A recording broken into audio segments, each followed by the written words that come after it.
على بطولة كأس العالم. هذه ضربة حرة مباشرة تأتي في هذا المكان، كونستانت يرسلها وريكاردو مونتاليفو شددها وخذ. الله الله،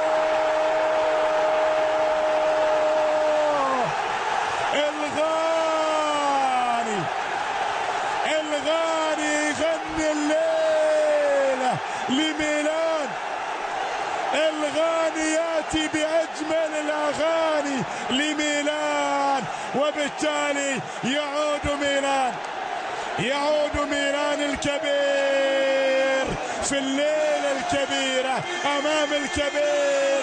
هكذا بدأت ريكاردو مونتاليفو، وبعد ذلك تأتي المتابعة تأتي والتسديدة القوية والكرة. واليوم حقيقة من الشوط الأول كنا نتكلم على أن بواتينج في أفضل حال في 2013. هذه المباراة الأفضل سية الغاني. تصور عزيزي المشاهد ذلك، وميلان ليس في أفضل حالاته، والآن يتقدم الفرنسي والكرة في المكان. الله الله الله الله، يا هي مباراة الليلة.